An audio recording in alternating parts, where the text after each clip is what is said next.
Most baby boomers remember with some fondness the old transistor radios of the 1950s and 60s. They were radical, they were different.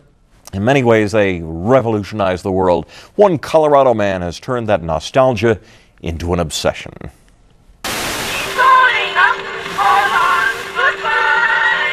It's hard to say what makes a guy start collecting stuff. For Bill Caulfield, it was sitting with his family in front of an old console radio in the 40s, pulling in strains of far-off stations and letting his imagination loose. We would close our eyes and someone would tell a story. The Lone Ranger. And we would create that story in our brain. And we don't do that today.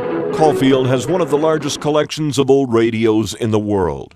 Shelf after shelf, room after room, the sheer volume of old works of wood and plastic numbs the senses.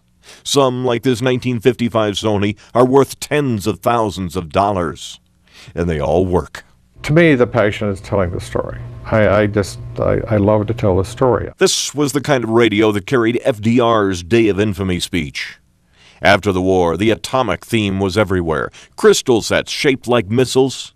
Disaster radios designed to work even after atom bombs had destroyed the world. Then, the war of miniaturization. They really got silly after a while. They were attempting to see how small can we make it to prove that we are better engineers. The next fad was convertible portables, small and smaller.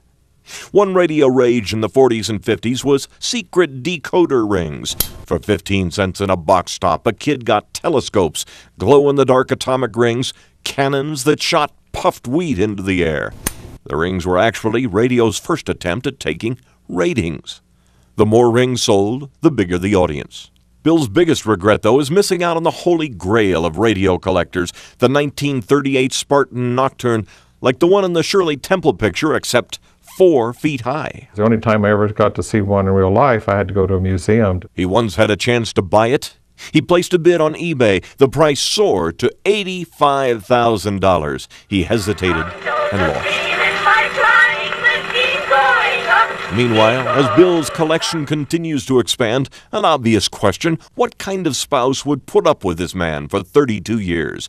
Well, Connie Caulfield is a wonder in her own right. Great Hera, Superman! We've got to save those people from that train! She's a longtime actress and a familiar voice, the human voice of TV's Wonder Woman. It's a perfect match. Wonder Woman and the Superman of collectors. Superheroes both.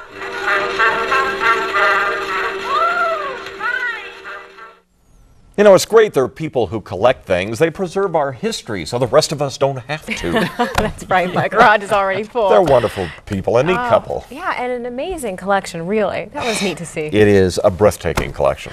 I can only imagine. Unbelievable. Everybody's searching right now to see if they've got the Spartan Nocturne. That's right. The boxes up in the garage, you know, they go out in the garage. 85 grand for that, yeah. Man, I'm going to go search through mine. $25,000 for that little green piece of plastic. Wow. They have any, like, spy glasses, like 3D glasses or anything like that? If he doesn't have it, he ought to. Yeah. Yeah, he ought. He'll buy it next. Yeah. Watch out, his wife will come after you. That's right.